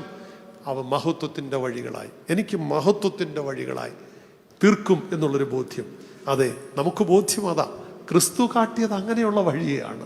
അവൻ സഞ്ചരിച്ചത് ഒരുപക്ഷെങ്കിൽ കലിത്തൊഴുത്ത് മുതൽ കൽവറിയിലുള്ള സഹന വഴികളിലൂടെ സഞ്ചരിച്ച് അവിടം കൊണ്ട് പരിസമാപിച്ചിരുന്നെങ്കിൽ പൗലോസ് ഇങ്ങനെ പറയില്ലായിരുന്നു. പൗലോസ് പറയാൻ കാരണം കൽവറിക്കപ്പുറമുള്ളൊരു മഹത്വത്തിന്റെ ഉയർപ്പ് ക്രിസ്തുവിനുണ്ടായിരുന്നു. കൽവറിക്കപ്പുറം. അത് കൽവറി കൊണ്ട് അവസാനിച്ചില്ല, കല്ലറ കൊണ്ട് അവസാനിച്ചില്ല. അതിനപ്പുറം മഹത്വത്തിലേക്ക് അവൻ പുനരുത്ഥാനം ചെയ്ത് ഇന്നും ജീവിക്കുന്നത് കൊണ്ടാണ് പൗലോസ് അപ്പോസ്തലൻ പറയുന്നത്, വിശ്വസിക്കാൻ മാത്രമല്ല കഷ്ടത അനുഭവിക്കാൻ നിനക്ക് വരം തന്നിട്ടുണ്ട്. കാരണം ആ കഷ്ടത ക്രിസ്തുവിൻ്റെ കഷ്ടാനുഭവത്തോട് ഞാനും നിങ്ങളും അനുദിന ജീവിതത്തിൽ ചേർത്ത് വയ്ക്കുമ്പോൾ അത് ജീവിതത്തിൻ്റെ ഏത് സങ്കീർണ വിഷയങ്ങളാവട്ടെ അതിനെ മഹത്വത്തിൻ്റെ വഴികളായി തമ്പുരാൻ രൂപാന്തരപ്പെടുത്തും. അതുകൊണ്ട് തന്നെ രണ്ടാം ഭാഗം, ആ ഭാഗത്തിലേക്ക് കടന്നുകൊണ്ട് എൻ്റെ ചിന്തകൾ അവസാനിപ്പിക്കാം. സഹനങ്ങൾ മഹത്വത്തിലേക്കുള്ള വാതിലാണ്. സഹനങ്ങൾ മഹത്വത്തിലേക്കുള്ള വഴിയാണ്, വഴികാട്ടിയാണ്, വാതിലാണ്. ജീവിതത്തിൽ നമ്മളൊക്കെ സഹന വഴികളിലൂടെ കടന്നു പോകുന്നവരാണ്. സഹനങ്ങൾ ഞാൻ ഓർമ്മിപ്പിച്ചതുപോലെ പൗരസ്ത്യാധ്യാത്മികത പരിശോധിക്കുമ്പോൾ പല വിധത്തിലുണ്ട്. കയ്യിലിരിപ്പ് കൊണ്ട് ചില അനുഭവങ്ങൾ വരേണ്ടതായിട്ട് വരാം, അതിന് തമ്പുരാൻ ഉത്തരവാദിയല്ല. പക്ഷേ എങ്കിൽ ദൈവരാജ്യ നിമിത്തം കഷ്ടത അനുഭവം. അതുകൊണ്ടാണ് മത്തായി ശ്ലീഹ 5-ാം അധ്യായത്തിന്റെ 10-ാം വാക്യത്തിൽ പറയുന്നത്, നീതി നിമിത്തം പീഡിപ്പിക്കപ്പെടുമ്പോൾ നിങ്ങൾ ഭാഗ്യവാന്മാർ, സ്വർഗത്തിൽ നിങ്ങളുടെ പ്രതിഫലം വർദ്ധിച്ചിരിക്കുന്നു. സ്വർഗത്തിന്റെ വാതിൽ തുറക്കുന്നതാ സഹനം. നീതിയുടെ അനുഗ്രഹത്തിന്റെ വാതിൽ തുറക്കുന്നതാണ്, മഹത്വത്തിന്റെ വാതിൽ തുറക്കുന്നതാണ്. നമ്മുടെ സഹനങ്ങളെന്ന് തിരിച്ചറിയാൻ തക്കവണ്ണം ഇടയാണ്. അതുകൊണ്ടാണ് ലാസറിനെ ഉയർപ്പിക്കുവാൻ ബഥാന്യ ചെല്ലുന്ന കർത്താവ് തൻ്റെ സഹോദരിമാരോട് പറഞ്ഞൊരു വാക്കുണ്ട്, വളരെ ശ്രദ്ധേയമായ വാക്കാ. ഇന്നും എന്നോടും നിങ്ങളോടും ഒക്കെ പറയുന്നതാണ്. നീ ഭാരപ്പെടുന്നുണ്ടല്ലോ ചില വിഷയങ്ങളിൽ, നീക്കുപോക്കുണ്ടാകുമോ എന്ന് ആശങ്കയില്ലേ? പലരും പറയുന്നില്ലേ ഇനി അവനൊരു വീക്കുപോക്കില്ല, ഇനി ഒരു വഴിയില്ല, ഇനി ഒരു ഗതിയില്ലെന്നൊക്കെ പറഞ്ഞോട്ടെ. പക്ഷെ തമ്പുരാൻ നിന്നോട് പറയുക എന്താ? വിശ്വസിച്ചാൽ ദൈവം മഹത്വം കാണും. സഹനത്തിന്റെ വഴികളെ മഹത്വ വഴികളായി, നിരാശയുടെ വഴികളെ മഹത്വ വഴികളായി രൂപാന്തരപ്പെടുത്തുക. അതിന് അടിസ്ഥാനപരമായി എന്താ വേണ്ടത്? ഒരു വിശ്വാസമാണ്. നമുക്കില്ലാത്തതും അതാ, ഇന്ന് ഇല്ലാത്തതും അതാ. ഇവിടെ ഒക്കെ വന്നു പോകും നമ്മൾ. പക്ഷെ ഈ സഹന വഴി നിന്റെ മഹത്വ വഴികളായി രൂപാന്തരപ്പെടാത്തതിന്റെ കാരണം ഒന്നേ ഉള്ളൂ, നിനക്ക് വിശ്വസിക്കാൻ സാധിക്കുമോ? എൻ്റെ ദൈവം എന്നെ നടത്തുമെന്നുള്ള വിശ്വാസം തമ്മിലുണ്ടാകുവാൻ സാധിക്കുമോ? ഈ വിശ്വാസമുണ്ടെങ്കിൽ മാത്രമേ മഹത്വ വഴി, അതുകൊണ്ടാണ് വീണ്ടും പറയുന്നുണ്ട്, പിറവിക്കുരുടനെ സൗഖ്യമാക്കാൻ പോകുന്നുണ്ട്. അവരുടെ സംവാദം നമ്മളൊരു വളരെ മനോഹരമായിട്ടാണ് വേദപുസ്തകത്തിൽ രേഖപ്പെടുത്തിയിരിക്കുന്നത്. എന്താ അവിടെ പറയുന്നത്? അവരൊക്കെ ആക്ഷേപ ശരവുമായി വന്നു. ഇവൻ ഇങ്ങനെ പിറക്കാൻ കാരണം എന്താ? അവൻ്റെ അപ്പനും അമ്മയും പാപം ചെയ്താണോ? എവൻ പാപം ചെയ്താണോ? കാരണം അന്നത്തെ സമൂഹത്തിൽ വളരെ ചിറപ്രതിഷ്ഠ നേടിയ ഒരു ചിന്തയാണ്, മനുഷ്യന്റെ അപരാധമാണ് അവൻ്റെ പിൽക്കാല ജീവിതത്തിൻ്റെ എല്ലാ സഹനങ്ങൾക്കും കാരണമെന്ന് പഠിപ്പിച്ചൊരു സമൂഹം. തമ്പുരാൻ അത് തിരുത്തി കുറിച്ചിട്ട് അവരോട് പറഞ്ഞു, എന്താ അവൻ ചെയ്തതല്ല, അവൻ്റെ അമ്മയപ്പന്മാരുടെ പാപമല്ല. പിന്നെ എന്തിനു വേണ്ടിയാണ്? ദൈവനാമം മഹത്വം, സഹനങ്ങൾ ദൈവനാമം മഹത്വപ്പെടാനായിട്ടാണ്. നമുക്ക് വിശ്വസിക്കാൻ സാധിക്കുമോ? സഹനങ്ങൾ ദൈവനാമം മഹത്വപ്പെടുവാനായിട്ടാണ്, നിന്നെ മഹത്വത്തിലേക്ക് നയിക്കാനാണ്. ജീവിതത്തിൻ്റെ പ്രതിസന്ധികളിൽ ദൈവസന്നിധിയിൽ ദൈവത്തിൻ്റെ മഹത്വത്തിലേക്ക് നയിക്കുവാനാണെന്നുള്ള ബോധ്യം നമ്മെ ഭരിപ്പാൻ കൊണ്ടിടയാണ്. അതുകൊണ്ട് ഈ സഹനം ദൈവ മഹത്വത്തിലേക്ക് നയിക്കുമ്പോൾ 2-3 കാര്യങ്ങൾ അക്കമിട്ട് മാത്രം പറഞ്ഞുകൊണ്ട് ഞാൻ നിർത്തിക്കൊള്ളാം. ഇവിടെ പറയുക, ഓരോ വിശ്വാസി വിശുദ്ധിയിലേക്കും നിത്യജീവനിലേക്കും നയിക്കുന്നതാണ് സഹനങ്ങൾ. വിശ്വാസത്തിലേക്കും വിശുദ്ധിയിലേക്കും നിത്യജീവനിലേക്ക് നയിക്കുന്നതാണ് ഈ ഓരോ സഹനങ്ങളും. നമുക്ക് പരിചയമുള്ളൊരു ചിത്രമുണ്ട്, പണ്ടൊക്കെ നമ്മൾ കണ്ടിട്ടുണ്ടാവും. ഈ തട്ടാൻ തൻ്റെ കൊച്ചാലയിലിരുന്ന് സ്വർണം ഉരുക്കി അതിനെ തങ്കമാക്കി തീർക്കുന്നത്. കുറച്ച് പ്രായമുള്ളവർ, ഇപ്പം ഇതൊന്നും വേണ്ട, ഇപ്പം സ്വർണ്ണമെന്ന് പറഞ്ഞാൽ ജോയി ആലൂക്കാസോ അല്ലെ അതുപോലുള്ള കടകളായിട്ട്. പണ്ടങ്ങനല്ല, തട്ടാൻ തൻ്റെ ആലയിലിരുന്ന് തൻ്റെ ഊതി കുടിലിൽ പിടിച്ചുകൊണ്ട് ഈ ആലയിൽ ഈ സ്വർണം കണ്ടവാനം ഉരുകുമ്പോൾ, ചൂടാക്കുമ്പോൾ ഈ തട്ടാൻ്റെ കണ്ണെവിടെയാണെന്നറിയാം? കൃത്യമായ സ്വർണത്തിൽ തന്നെയാണ്. കണ്ണ് പറിക്കാതെ നോക്കിക്കൊണ്ടിരിക്കും. ഈ ആലയിലൂടെ, തീച്ചൂളയിലൂടെ കടന്നു പോകുമ്പോഴും സൃഷ്ടാവിൻ്റെ കണ്ണ് നിന്റെ മേലുണ്ട്, സൃഷ്ടിയിന്മേലുണ്ട്, നമ്മുടെ മേലുണ്ട്. അതുകൊണ്ട് തിരുവചനത്തിൽ മനോഹരമായൊരു സൂചകം മർക്കോസിന്റെ സുവിശേഷം 6-ാം അധ്യായത്തിന്റെ 18 മുതൽ സൂചിപ്പിക്കുന്നുണ്ട്. 5000 പേരെ 5 അപ്പം കൊണ്ട് പോഷിപ്പിച്ചിട്ടപ്പോൾ ജനങ്ങളെല്ലാം ഒന്നിച്ചുകൂടി ഇവനെ രാജാവാക്കണം. തമ്പുരാൻ ഒഴിഞ്ഞു മാറി ഒരു മലയുടെ മുകളിലേക്ക് പോയി. ശിഷ്യന്മാർ പടകുമെടുത്ത് മറുകരയ്ക്ക് മുൻപേ, കർത്താവിന് മുമ്പേ യാത്രയായി. ഈ പടകിൽ മുമ്പോട്ട് യാത്രയായി രാത്രിയുടെ ഒരു ഏകാന്ത നിമിഷങ്ങൾ വന്നപ്പോഴത്തേക്ക് പടക് ഇളകാൻ തുടങ്ങി. പടക് മറിഞ്ഞ് ജീവൻ അപകടത്തിലാകുമെന്ന് തോന്നി. എല്ലാവരും നിലവിളിക്കാൻ തുടങ്ങി. അപ്പോൾ നേർത്ത ശബ്ദം കേൾക്കാം. എവിടെ നിന്ന് അറിയാം? അതെ, ഈ പർവ്വതമുകളിൽ ഇരുന്ന ക്രിസ്തു എവരെ വിസ്മരിച്ചുകൊണ്ടല്ല, ദൈവം ഒരിക്കലും നമ്മളെ വിസ്മരിച്ചുകൊണ്ട്. നീ അല്ലാതെ ആടിയുലയുമ്പോൾ, നിന്റെ ജീവിതം നൗക ആടിയുലയുമ്പോൾ, നീ വല്ലാണ്ട് തീച്ചൂളയിലൂടെ കടന്നു പോകുമ്പോൾ ഒരു തട്ടാൻ തൻ്റെ മുമ്പിലുള്ള ഉരുപ്പടിയിലേക്ക് കണ്ണ് പതിച്ച് ശ്രദ്ധയോടുകൂടി അത് നഷ്ടപ്പെടാതെ അതിനെ ശുദ്ധീകരിക്കാൻ സൂക്ഷിക്കുന്നത് പോലെ കർത്താവിൻ്റെ കണ്ണുകൾ ഈ പടകിൽ ആടിയുലയുന്ന, നശിച്ചു പോകുമെന്ന് അവർ ആശങ്കപ്പെട്ട നിമിഷങ്ങളിൽ വെള്ളത്തിലൂടെ നടന്നു ചെന്ന് അവരെ സുരക്ഷിത ലക്ഷ്യത്തിലേക്ക്, കരയിലേക്ക് എത്തിക്കുന്ന ക്രിസ്തുവിനെ കാണുകയാണ്. സഹനത്തിൻ്റെ വഴികൾ, അതെ, നിന്നോടൊപ്പം ഇരിക്കുന്നൊരു ക്രിസ്തു. അത് നിന്നെ ശുദ്ധീകരിപ്പാൻ വേണ്ടിയാണ്, നിന്നെ അത് വിശുദ്ധീകരിക്കുവാൻ വേണ്ടിയാണ്, നിന്നെ അത് നിത്യജീവനിലേക്ക്, മറുകരയിലേക്ക്, ലക്ഷ്യസ്ഥാനത്തിലേക്ക് നിന്നെ എത്തിക്കുന്നതിന് വേണ്ടിയാണ്. സഹനങ്ങളെ ആ നിലയിൽ നമുക്ക് കാണുവാനായിട്ട് സാധിക്കുമോ? വീണ്ടും സഹനങ്ങൾ നിത്യജീവന്റെയും അല്ലെങ്കിൽ സഹനങ്ങൾ മഹത്വത്തിൻ്റെയും വഴികളാണെന്ന് പറയുമ്പോൾ അത് നിന്നെ കൂടുതൽ ഫലം പുറപ്പെടുവിക്കുന്നതിന് വേണ്ടിയാണ്, നിനക്ക് കൂടുതൽ ഫലം പുറപ്പെടുവിക്കുന്നതിന് വേണ്ടിയാണ്. അതുകൊണ്ടാണ് യോഹന്നാൻ ശ്ലീഹ 15-ാം അധ്യായത്തിന്റെ 2-ാം വാക്യത്തിൽ സുന്ദര മനോഹരമായി സൂചിപ്പിക്കുന്നുണ്ട്. എന്താ അവിടെ പറയുന്നത്? അതെ, എന്നിൽ വസിപ്പീൻ, ഞാൻ നിങ്ങളിലും വസിക്കും. ക്രിസ്തുവിൽ വസിച്ചിട്ടല്ലാതെ നിങ്ങൾക്ക് ഫലം പുറപ്പെടുവിക്കാൻ സാധിക്കുകയില്ല. അവനിൽ വസിക്കുന്ന കൊമ്പുകൾ കൂടുതൽ ഫലം പുറപ്പെടുവിക്കുവാൻ. 2-ാം വാക്യത്തിൽ പറയും, എന്ത് ചെയ്യുമെന്ന് പറയുന്നത്? ചെത്തി വെടിപ്പാക്കുക, ഒരു പ്രൂണിങ് പ്രോസസ്. ചെത്തി വെടിപ്പാക്കുക. എന്തിനു വേണ്ടിയാ ചെത്തി വെടിപ്പാക്കുന്നത്? ആ വൃക്ഷം വിചാരിക്കുക, എത്ര മനോഹരമായ സുന്ദരമായ ഇലകളുമായി, ശാഖകളുമായി, തണ്ടുകളുമായി കരുത്തുറ്റ് ഞാൻ വളരുമ്പോൾ എന്തായി അതിക്രമം കാട്ടുന്നത്? എന്തിനു വേണ്ടി അത് ചെയ്തത്? അതിക്രമമാണോ? അതല്ല. എന്തിനു വേണ്ടിയത്? ഫലപ്രാപ്തിയുള്ളൊരു ജീവിതം, ഫലപ്രാപ്തിയുള്ളൊരു ജീവിതം നയിക്കാൻ ദൈവം നമ്മിൽ നിന്ന് പ്രതീക്ഷിക്കും. നിന്റെ സഹനങ്ങളെ കൂടുതൽ ഫലപ്രാപ്തിയുള്ളൊരു ജീവിതം നയിക്കാനാ. നീ ഇന്ന് ജീവിക്കുന്നത് പോലെ ജീവിക്കുവാനല്ല ദൈവം ആഗ്രഹിക്കുന്നത്. ഒരു ദൈവ മകന്, മകൾക്ക് ചേരുന്ന ക്രിസ്തീയ ഫലം പുറപ്പെടുവിക്കുന്ന അനുഗ്രഹ ജീവിതം ദൈവം അതിൽ നിന്ന് നമ്മൾ പ്രതീക്ഷിക്കുന്നത്. അതെ, എന്നിൽ അവൻ ചെറിയ ചെറിയ വിധത്തിലുള്ള സഹന വഴികളിലൂടെ നടത്തുമ്പോൾ നീ നിരാശപ്പെടേണ്ട.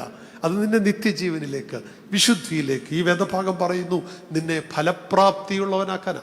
പൗലോ കൊയ്ലോ എന്ന് പറയുന്ന ഒരു ബ്രസീലിയൻ എഴുത്തുകാരനുണ്ട്.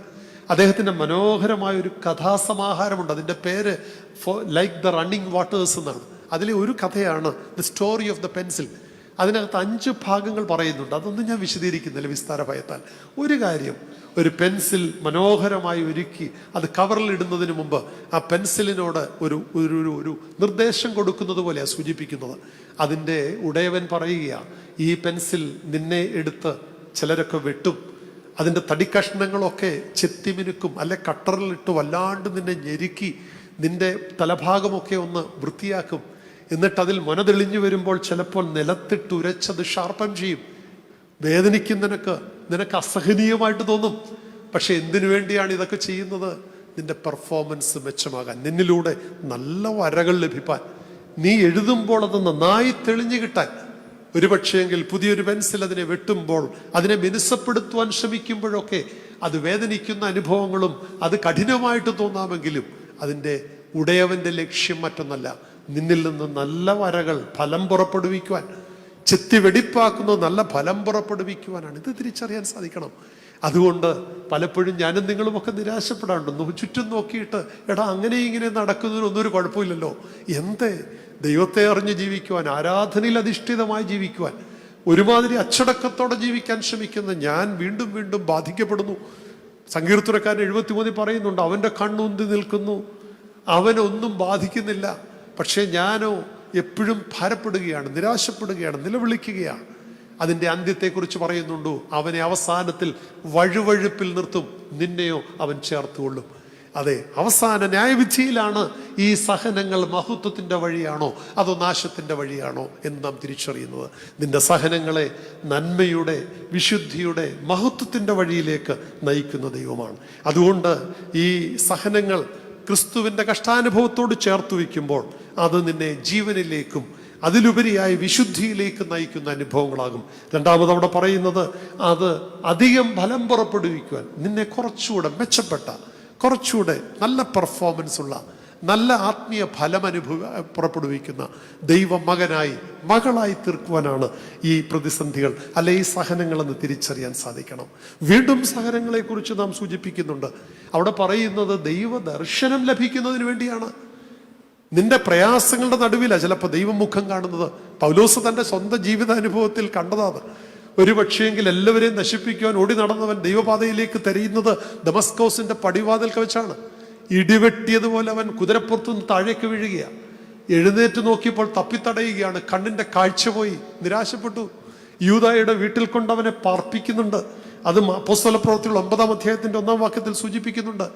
അവിടെ അനന്യാസ് കടന്നു വന്ന് തന്റെ കൈവച്ച് ഒരു സത്യകുംഭസാരം നടത്തി, അവന് മാമോദീസ നടത്തി, അവനെ അനുഗ്രഹത്തോടെ വേർതിരിക്കുമ്പോൾ വേദവസ്തിൽ പറയുന്നു, അവൻ ആരുടെ ശബ്ദം കേട്ടു? ക്രിസ്തുവിന്റെ ശബ്ദം കേട്ടു. നീ ഉപദ്രവിക്കുന്ന ക്രിസ്തുവാ ഞാൻ നിന്നെ തിരഞ്ഞെടുത്തിരിക്കുന്ന പാത്രമാക്കിയിരിക്കുന്നു, നിന്നെ അനേകർക്ക്, വിജാതികർക്ക് അപ്പോസ്തലനാക്കിയിരിക്കുന്നു. അവനെ കാണുക, ദൈവദർശനം ഉണ്ടാകുക, ദൈവശബ്ദം കേൾക്കുക. സഹനങ്ങൾ ദൈവശബ്ദം കേൾപ്പിക്കാനാ. സഹനങ്ങൾ ദൈവമുഖം കാണാനുള്ള അവസരങ്ങളാ.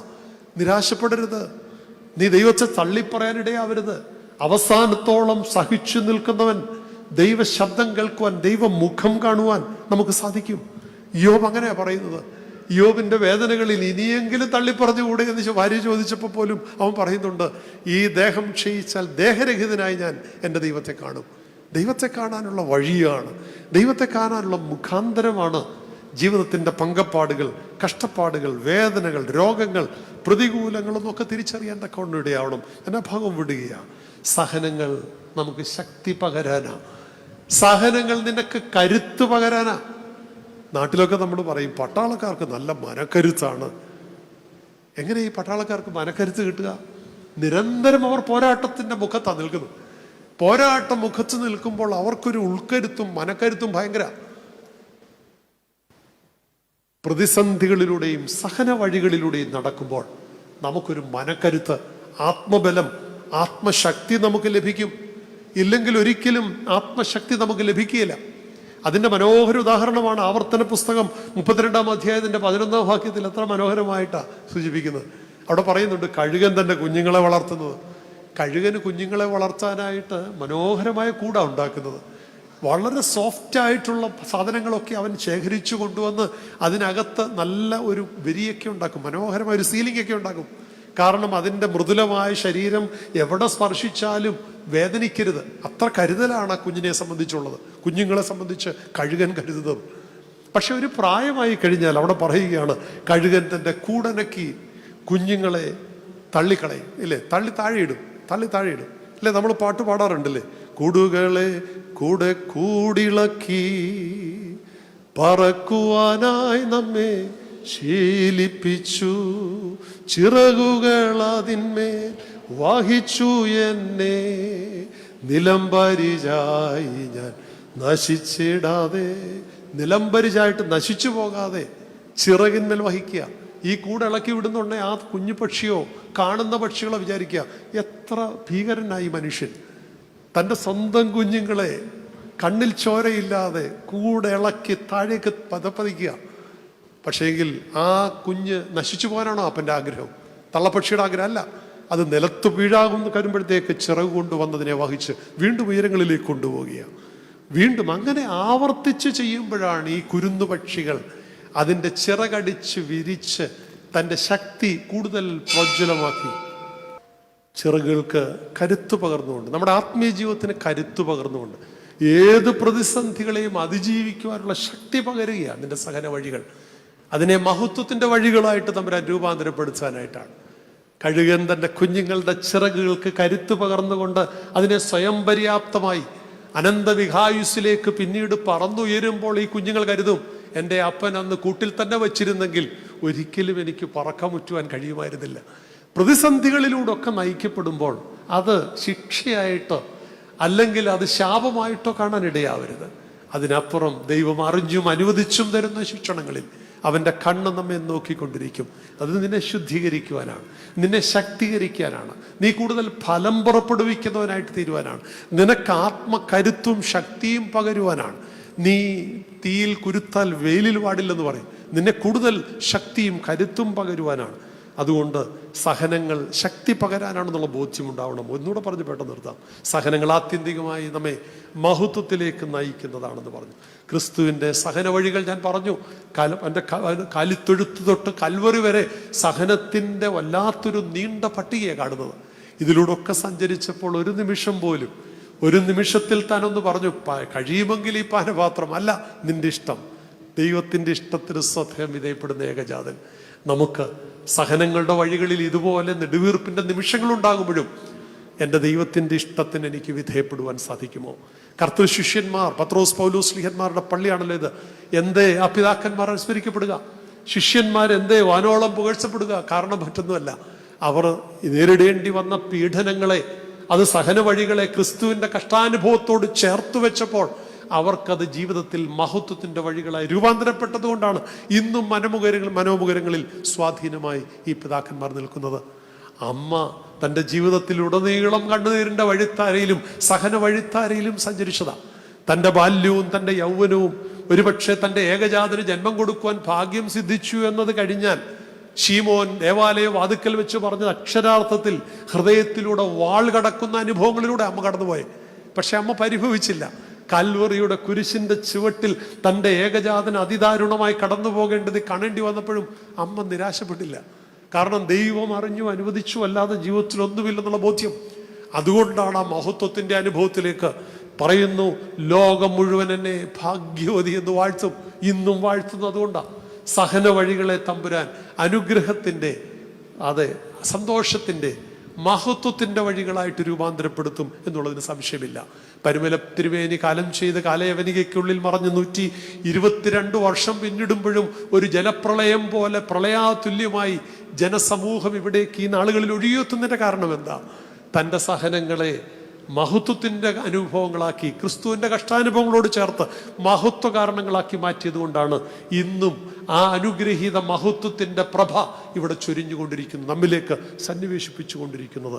ജീവിതത്തിൽ സഹനങ്ങളെ, പൗലോസിൻ്റെ ഭാഷ ഉപയോഗിക്കട്ടെ, വരങ്ങളായി, ദൈവ വരങ്ങളായി, ശാപമായിട്ടല്ല, വരങ്ങളായി നമുക്ക് സ്വീകരിക്കുവാൻ സാധിക്കുമോ? വരങ്ങളായി സ്വീകരിക്കാനായിട്ട് സാധിക്കുമോ? ദൈവകൃപയിൽ ശക്തിപ്പെട്ട് മഹത്വത്തിൻ്റെ അനുഭവങ്ങളായി പരിണമിക്കുവാൻ സാധിക്കുമോ?